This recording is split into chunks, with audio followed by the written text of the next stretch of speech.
마가복음은 예수님의 첫 번째 선포를 하나님 나라 복음이라고 말씀하죠.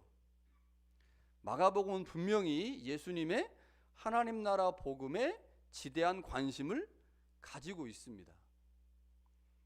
그러나 그것으로만 끝나지 않죠. 예수님이 전하신 하나님 나라의 복음이 힘과 영광의 방식으로 나타나지 않고 낮아짐과 순종의 방식으로 나타난다. 다시 말하면 예수님이 전하신 하나님 나라의 복음은 예수 그리스도의 십자가의 고난과 죽음의 방식을 통해 나타날 것이다 라고 하는 것을 말씀한 것이 1장 1절 말씀입니다.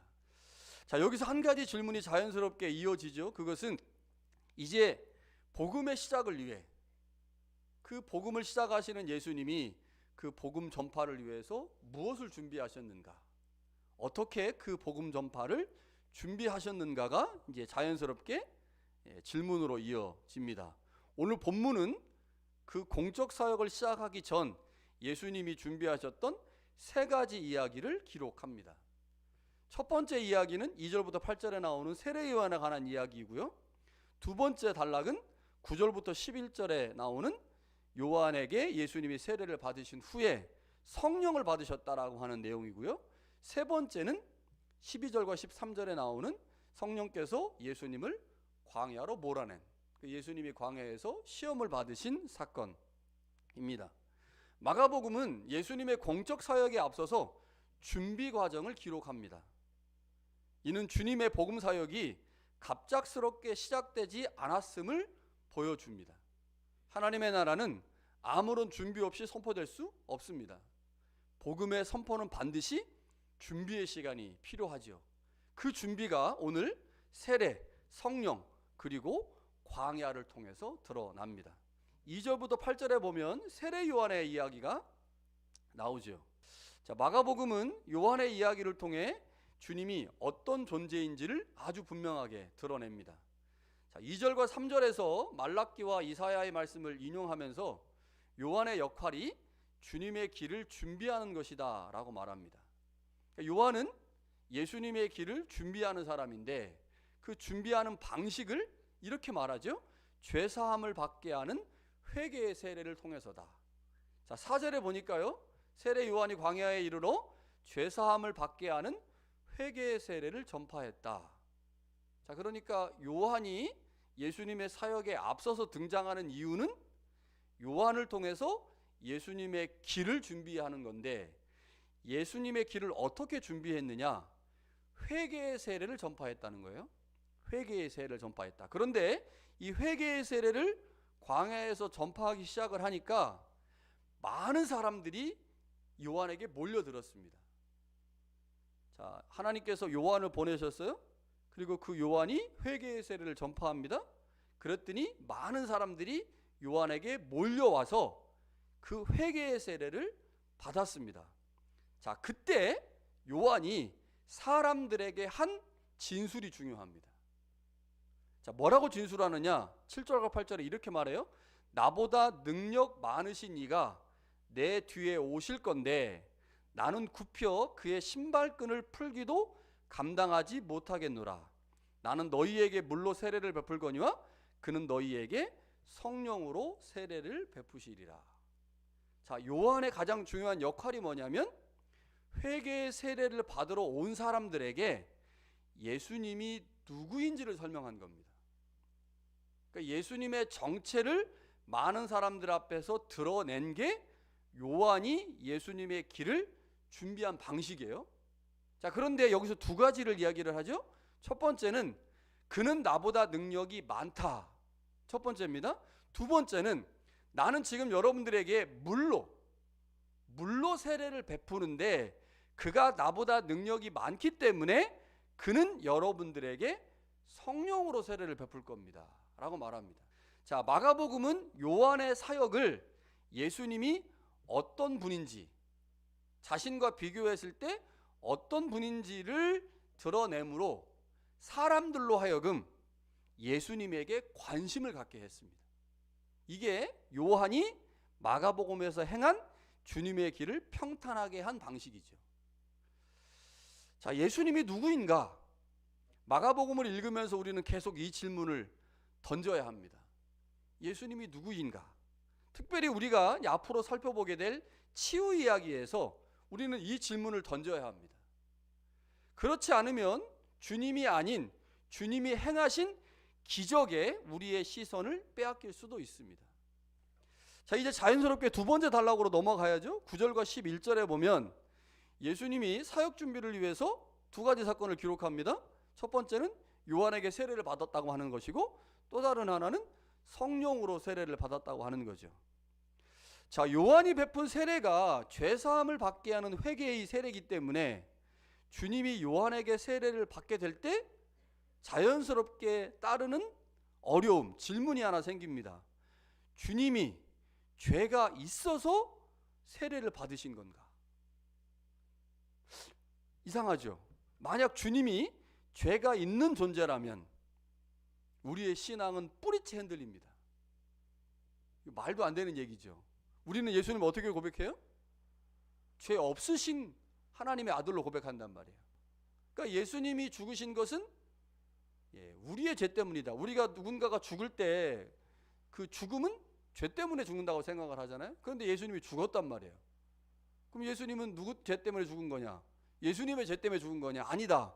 우리의 죄 때문이다 라고 고백을 한단 말이에요.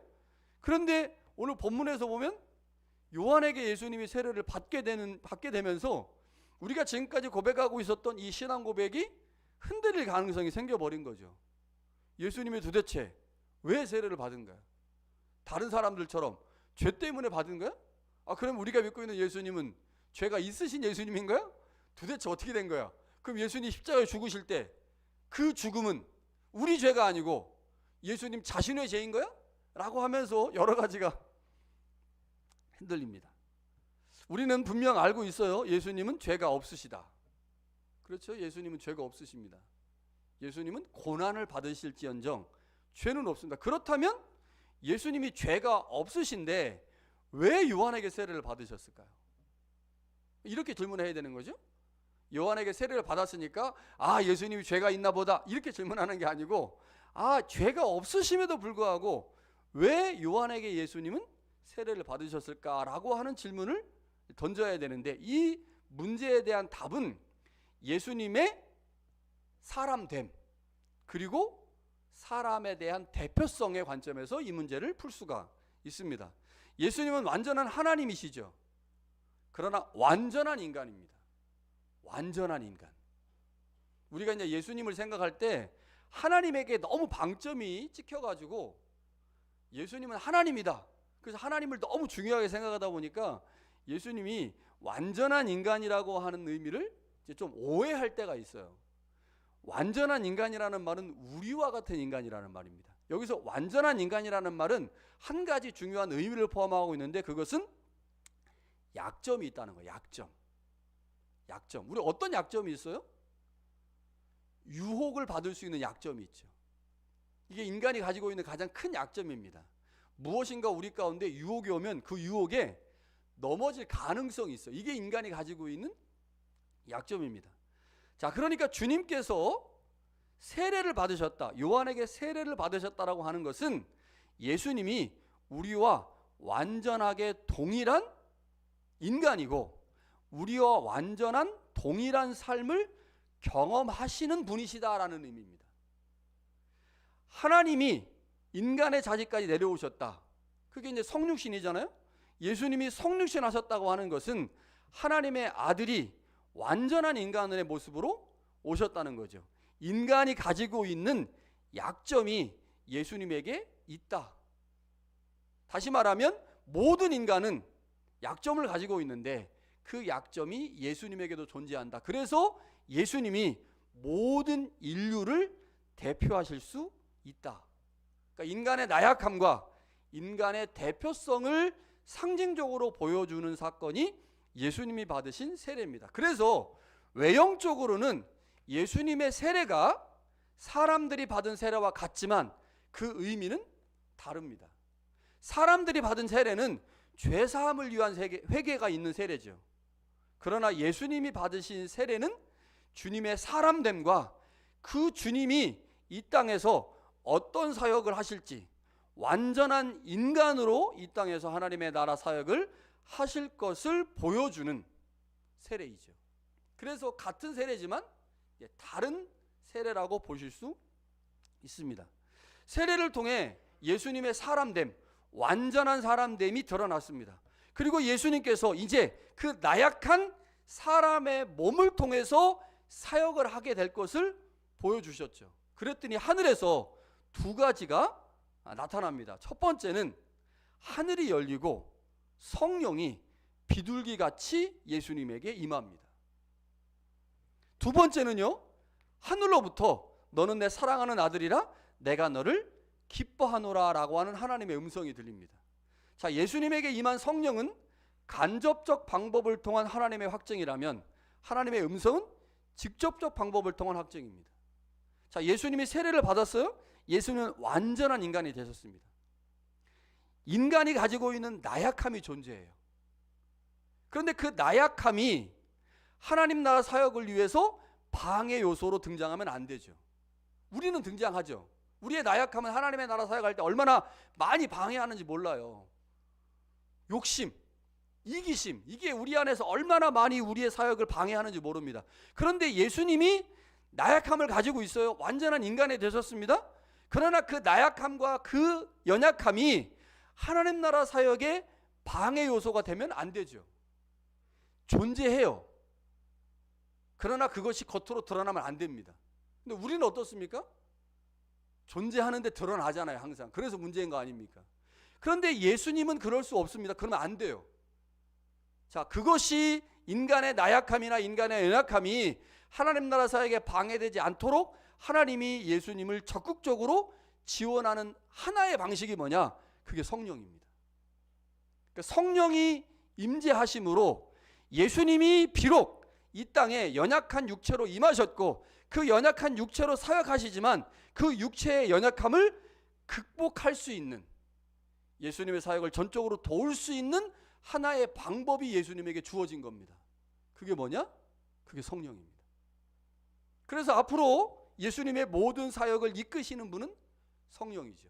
성령이 예수님에게 오심으로 예수님이 비록 연약한 육체로 오셨으나, 약점을 가진 육체로 오셨으나 그 약점과 연약함이 성령을 통해 보완됨으로 예수님의 하나님 나라 사역에 문제가 없다라고 하는 것을 하나님이 인증하신 겁니다.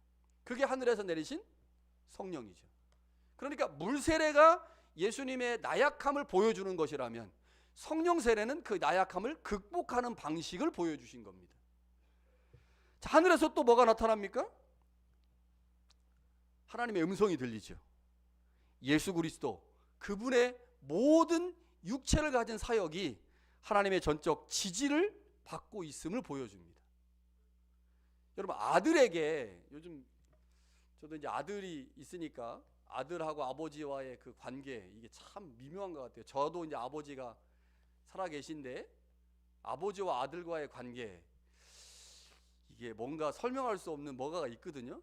그런데 이제 아들의 입장에서 보면 아버지의 인정, 그것만큼 중요한 게 없는 것 같습니다. 아들들 어떻습니까?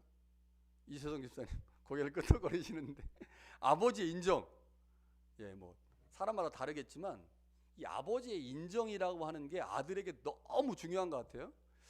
특히 박예성한테는 굉장히 중요한 것 같습니다. 그래서 제가 인정하고 이렇게 칭찬하는데 좀 인색해서 그런지 인색하니까 더 원하는 것 같아요. 근데 저도 생각을 해보면 지금이야 뭐 아버지가 나를 인정하든 인정하지 않든 그거는 뭐 내 인생에 큰 의미가 지금 많이 없어졌기 때문에 별로 중요하지 않지만 20대 때는 안 그랬던 것 같아요.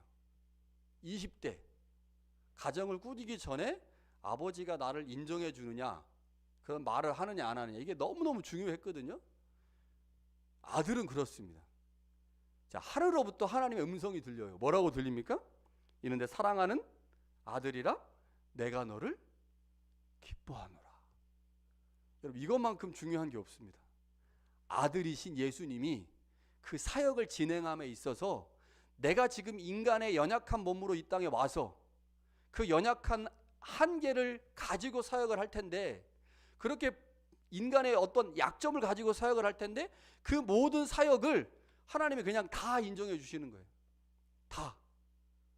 너는 내 사랑하는 아들이고 네가 어떤 사역을 하든지 간에 내가 너를 기뻐한다.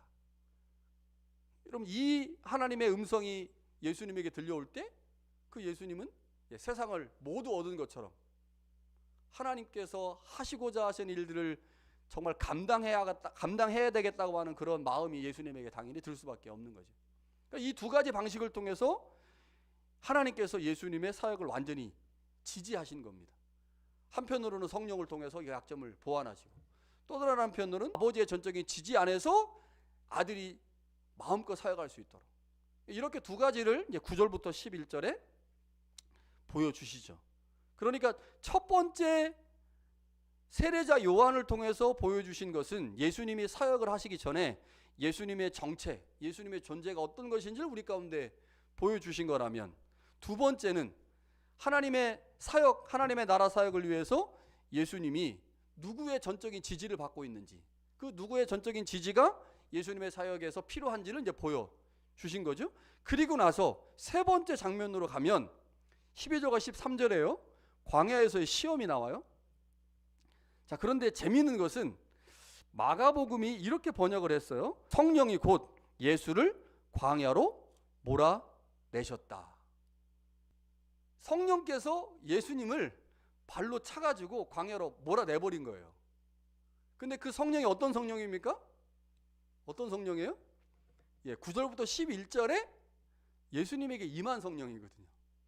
그러니까 예수님에게 임하신 그 성령이 예수님을 광야로 내몬 겁니다. 내몰았어요. 자, 광야에 가서 예수님이 뭐 하셨을까요? 두 가지를 하셨습니다. 자, 13절에 보니까 광야에서 40일을 계시면서 사탄에게 시험을 받았다. 그 사탄에게 받은 시험이 구체적으로 나와 있지는 않습니다. 마태복음하고 누가복음에는 나오는데 여기는 안 나오죠. 자, 사탄과의 싸움이 한판 일어났어요. 자, 마귀는 기본적으로 사람을 유혹하는 존재죠. 그래서 그 유혹에 관한 내용이 마태복음하고 누가복음에 나오지만 마가복음에 나오지 않습니다. 어찌됐든 간에 나오지 않기 때문에 우리가 잘 알 수는 없지만, 마귀가 기본적으로 예수님이 가지고 계신 인간의 나약함, 약점을 가지고 공격했겠죠. 그 약점이 있으니까. 무슨 약점이 있어요? 배고픔이라는 약점이 있지 않습니까? 배고픔. 그래서 분명히 사탄은 광야에서 예수님을 공격했습니다. 약점을 가지고. 그런데 예수님이 그 시험을 잘 이겨내셨죠. 자, 두 번째는 무슨 일을 하셨을까요? 13절에 보니까 들짐승과 함께 계셨다라고 되어 있습니다. 들짐승과 함께 계셨다. 자, 여기서 들짐승과 함께 있었다라는 말은 다른 말로 하면 예수님이 고독과 외로움과 싸우셨다는 겁니다. 들짐승은 대화할 수 있는 상대가 아니잖아요. 그렇죠? 들짐승은. 사람은 누구와 대화해야 돼요? 사람하고 대화해야 돼요. 사람과 사람이 대화를 해야 돼. 그런데 광야에는 아무도 없습니다. 대화할 수 있는 존재가 없어요. 그래서 들짐승밖에 없습니다. 들짐승은 대화 상대가 아니거든요. 그래서 사람이 광야로 나가면 고독과 외로움과 싸워야 됩니다. 이게 인간의 모습이죠. 자, 그러면 고독과 외로움의 현장에서 그럼 예수님이 뭐 하셔야 돼요? 뭐 하셨을까요? 아, 들짐승밖에 없네. 내가 대화할 존재가 없네. 아이고, 나는 외롭네. 나는 고독스럽네. 아이고, 죽겠네. 이러고 마셨을까요? 뭐 하셨을까요? 대화 상대를 찾았겠죠. 그 대화 상대가 누구예요? 하나님이죠. 그러니까 광야에서 들짐승과 함께 있었다라는 말은 예수님이 인간이 가지고 있는 약점, 또 다른 약점인 고독과 외로움에 완전히 노출됐다는 겁니다. 그 고독과 외로움에 완전히 노출되면서 예수님이 누구에게 집중했어요? 하나님에게 집중했다는 겁니다. 그러니까 한편으로는 인간의 약점을 가지고 싸움을 걸어오는 마귀와의 한판 승부가 벌어진 것이고, 또 다른 한편에서는 고독과 외로움과 싸우면서 그 고독과 외로움을 극복하는 또 다른 하나의 방법으로 예수님은 하나님과 교제했다는 거죠. 이게 광야에서 한 겁니다. 자, 여러분, 세 가지가 지금 소개가 되고 있습니다. 예수님이 하나님 나라 사역을 하시면서 세 가지를 준비했다. 첫 번째는 세례자 요한을 통해서 예수님의 정체가 분명히 드러났다. 이거 예수님이 적극적으로 하신 건가요? 아니죠. 적극적으로 하신 건 아니에요. 예수님이 세례자 요한을 통해서 예수님의 길이 준비됐고, 그래서 간접적인 방식으로 예수님의 존재가 드러난 거니까. 그러니까 예수님이 나는 누굽니다. 자, 난 이제 하나님 나라 생각할 거니까 나는 하나님의 아들 예수입니다. 이거 아니잖아요. 그러니까 첫 번째는 간접적으로 드러났습니다. 두 번째는 어떻습니까? 세례자 요한에게 세례를 받았죠. 그리고 성령이 임했습니다. 그리고 그 성령이 임하면서 하나님의 음성이 들렸죠. 이것도 예수님이 적극적으로 한 겁니까? 아니면 간접적으로 조금 소극적으로 한 겁니까? 요한에게 세례를 받은 것이 예수님이 내가 세례 받아야지라고 하셨으니까 받으신 거지만, 그 이후에 일어나는 일들은 사실은 나 성령 받고 싶습니다, 이거 아니잖아요. 성령 받고 싶습니다. 또 하나, 하나님 나에게 음성을 들려주셔서 너는 내 사랑하는 아들이다, 내가 너를 기뻐한다, 이것 좀 얘기해 주세요, 이거 아니잖아요. 그러니까 첫 번째와 두 번째가 예수님의 사역을 준비하는 준비의 방식이긴 하지만, 이것은 예수님이 어떤 하나의 세팅된 장소에 그냥 예수님이 들어가신 거죠. 들어가셔서 그 일들을 하심으로 예수님의 정체가 드러나기도 하고, 예수님의 앞으로의 사역을 위한 성령과 예수님의 하나님의 음성이 들린 겁니다. 그런데 세 번째로 좀 다릅니다. 성령께서 예수님을 광야로 내몰긴 하셨지만, 그 광야에서 40일 동안 온전히 예수님이 자신이 가지고 계신 자신의 약점을 한편으로는 사단과의 싸움을 통해서 그 약점을 극복하셨고, 또 다른 한편으로는 고독과 외로움의 현장에서 하나님과 적극적으로 교제하시면서 인간이 가지고 있는 또 다른 약점을 극복하셨어요. 그러니까 첫 번째, 두 번째, 세 번째를 비교해 보면, 첫 번째와 두 번째는 비교적 예수님이 수동적인 방식으로 사역을 준비하신 거라면, 세 번째는 주님께서 보다 적극적인 방식으로 주님의 사역을 준비하신 거죠. 그런데 그 사역이 너무 중요한 거예요. 너무 중요해서 예수님의 사역 전체를 이끌어가는 성령께서 예수님을 그 자리로 내몰아 세우신 거죠. 그래서 오늘 우리가 조금 깊이 집중해야 될 것은 9절부터 11절에 나와 있는 예수님의 광야에서의 시험입니다. 자, 말씀을 한번 우리가 적용을 하면 좋을 것 같아요. 자, 오늘 본문은 예수님의 공적 사역이 결코 갑작스럽게 시작되지 않았음을 보여줍니다. 하나님의 아들로서 바로 시작하지 않고, 예수님은 몇 단계를 거쳐서 하나님 나라 사역을 시작한 거죠. 예수님의 정체가 드러나는 현장에 가셨고요, 성령의 임재 속에서 예수님이 하나님의 확증을 받았음을 마가복음은 보이고 있습니다. 그리고 마지막으로 광야의 훈련을 통과하심으로 하나님의 사역을 할 수 있는 온전한 사역자로 세워진 거죠. 그러니까 마가복음은 예수님의 하나님 나라 사역이 열심이나 열정만으로 시작되지 않았음을 보여줍니다. 준비 없이 사명은 감당될 수 없다라는 것을 보여준 거죠. 자, 우리도 마찬가지입니다. 하나님 나라 일을 한다, 주님의 교회를 세운다, 누군가를 섬긴다라고 할 때 우리도 예수 그리스도와 같이 어떤 일정 부분 준비의 과정이 필요하다는 거죠. 그 준비의 과정의 핵심이 뭐냐? 광야입니다. 광야. 자, 그런데 그냥 광야에 그냥 나가면 어떻게 될까요? 그냥 나가면 인간의 약점이 완전히 노출돼서 그냥 아무 소득도 없이 우리의 단점, 우리의 이기심, 우리의 완전한 잘못만 그냥 드러나요. 그런 경우 많이 보지 않습니까? 그러니까 광야에 나갈 때 뭐를 가지고 나가야 돼요? 성령을 가지고 나가야 돼요. 성령의 충만함을 가지고 나가는 게 전제입니다.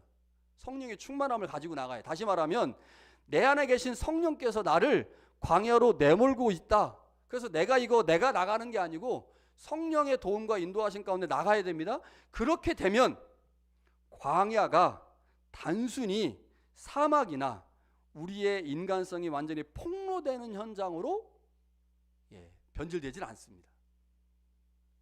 그러니까 예수님이 사역을 준비하시면서 광야의 삶을 40일 사셨어요. 그래서 우리도 하나님 나라를 위해, 그리스도의 복음 사역을 위해서 광야라고 하는 것을 반드시 거쳐야 하는데, 그 광야를 나갈 때 그냥 아무것도 존재하지 않는 사막과 같은 장소가 되지 않으려면 광야를 나갈 때 반드시 왜 내가 광야를 나가야 하는지, 왜 광야가 필요한지, 그것에 대한 분명한 인식이 있어야 되는데, 그게 예수님의 경우에서 보면 성령이 광야로 나가게 하셨다는 거죠.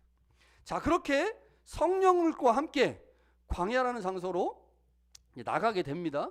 자, 그런데 광야는 어떤 곳인가? 뭐 이런 곳일 거예요. 아무리 애를 써도 열매가 보이지 않는 자리, 기도해도 응답이 없는 것처럼 느껴지는 시간, 관계의 단절 속에서 홀로 버텨야 하는 순간들, 믿음이 식어가는 현장. 여러분, 이게 우리가 경험하게 되는 광야일 겁니다. 아무리 기도를 하는데 기도가 전혀 응답되지 않아요. 나는 열심히 뭔가 하는데 열매가 없어. 목회를 10년, 20년 했는데 열매가 안 보여. 얼마나 답답합니까? 열심히 누군가를 섬기고 누군가를 세워가거든요. 그런데 자꾸 내 주위에 사람이 없어져. 사람들이 떠나. 그래가지고 막 이제 허탈한 거예요. 나는 이렇게 돈 많이 쓰고 이렇게 많이 시간을 썼는데 내 주위에 10년, 20년 지나 보니까 아무도 없어. 얼마나 허망합니까? 말씀을 열심히 배워요. 기도도 열심히 해요. 그런데 내면의 공허함이 해결이 안 되는 거예요. 해결이. 죽을 것 같아. 이게 아마 우리가 경험하게 되는 광야의 모습일 겁니다. 여러분, 사실 광야 누구나 피하고 싶은 장소입니다. 광야에서 삶을 살기를 원하는 사람이 누가 있겠습니까? 근데 광야가요, 막상 들어가기 전에는 멋있어 보여요. 광야에 서 있네. 광야 가면 하나님만 의지하고 얼마나 멋있어 보입니까, 광야. 근데 실제로 광야 한번 가보세요. 기도를 아무리 해도 기도가 응답되지 않아. 믿음 생활 열심히 하는데 자꾸 내면에 공허함만 생겨. 여러분, 그런 시간 1년, 2년 보내보세요. 죽을 것 같지 않겠습니까? 그러니까 겉으로 보기에는 광야는 되게 멋있어 보이는데, 그러나 막상 광야에 가면요, 광야는 아무것도 없거든요. 풍족한 음식도 없고 편안한 집도 없습니다. 광야의 모든 삶은 그냥 불편 그 자체죠. 광야에는 우리의 몸에 안락함이나 평화함을 주는 것이 없습니다. 그렇기에 항상 모든 것이 부족하죠. 그게 광야예요. 광야는 고독합니다. 신앙인들의 고독함은 자신의 신앙과 수준과 깊이를 돌아보게 하지만 그 고독은 우리를 너무너무 힘들게 합니다. 광야라는 것 자체가 사실은 우리한테 너무너무 힘든 시간인데, 하나님은 우리에게 때때로 광야의 시간이 필요하다고 말씀하는 거죠. 그래서 우리 안에 계신 성령이 우리를 광야로 내몬다는 겁니다. 특별히 하나님의 사역을 감당하려고 할 때, 하나님이 우리 가운데 특별한 일을 맡기시려고 할 때 하나님은 종종 우리를 광야의 현장으로 보내시죠. 그러나 여러분, 절대 걱정할 거 없습니다. 왜요? 광야에 누가 함께 가요? 성령이 함께 가시거든. 성령과 함께 안 가니까 문제가 되는 겁니다. 성령과 함께 안 가니까 광야 가가지고 다 까발려져 가지고 우리의 악함과 우리의 인간성이 다 드러나는 거야. 그러나 우리는 그렇지 않잖아요. 우리는 성령이 우리 안에 계신 걸 믿고 하나님이 우리와 성령을 통하여 교제하시는 알고 있지 않습니까? 그래서 우리가 광야에 가도 기도가 응답되지 않는 것처럼 느껴져도, 관계의 단절 속에서 혼자 버텨야 되는 시간들이 있는 것처럼 느껴져도 너무 걱정할 필요는 없습니다. 시간이 되면, 때가 되면 하나님이 그 광야의 자리에서 우리를 건져내실 거니까. 그러나 누구에게나 광야의 시간은 필요하다는 거죠. 내가 광야의 시간을 걷고 있는 것처럼 느껴질 수 있어요. 그러나 걱정하지 마세요. 그 광야의 시간이 그렇게 길 건 아니기 때문이죠. 광야는 모든 것에서 결핍이 있지만 다른 관점에서 보면 풍요한 게 있습니다. 우리의 육신을 위한 것은 부족하죠. 그 관점에서 보면 분명 광야는 결핍이 존재하는 장소입니다. 그러나 우리의 연약함을 인정하고 하나님 앞에 우리의 모습을 솔직하게 내어놓으면 하나님에 대한 절대적 의존과 믿음은 있거든요. 이게 광야에 있습니다. 자, 예수님이 광야에 가서 사단에게 시험을 받았어요. 그리고 들짐승밖에 없습니다. 고독과 외로움이 광야에 존재했죠. 그러나 그것 때문에 예수님은 아무것도 존재하지 않는 광야에서 하나님과 깊은 교제를 맺은 거죠. 광야라고 하는 곳이 모든 것이 불편하지만 그 불편한 현장에서 반드시 존재하는 한 가지가 있다는 거예요. 그 하나님에 대한 의존입니다. 그것 때문에 하나님이 우리 가운데, 풍요가 넘치고 있는 우리 가운데 종종 하나님에 대한 의존과 믿음이 존재하도록 우리를 그곳으로 보내신다는 거죠. 여러분, 하나님의 아들 예수님에게도 광야의 시간이 필요했는데, 하나님 나라 사역을 위해서 그 시간이 예수님에게도 필요했는데 우리에게는 얼마나 더 필요하겠습니까? 그래서 하나님이 종종 그렇다고 우리를 막 너 광야 가서 40년 살아 이렇게 하시는 하나님 아닙니다. 절대로 그렇게 안 합니다. 잠시 보내시는 거죠. 잠시. 여러분, 그때 여러분 우리가 깨달으면 돼요. 아, 내가 지금 광야의 시간을 보내고 있구나. 하나님이 나에게 지금 무슨 메시지를 주시려고 하는가. 하나님이 나에게 좀 더 하나님과 교제하는 시간, 하나님과 더 깊은 친밀한 시간을 원하고 계시는구나 라고 깨닫고 하나님께 무릎 꿇고 하나님께 간구하면 하나님이 그 광야의 시간에서 우리를 다시 건져내시죠.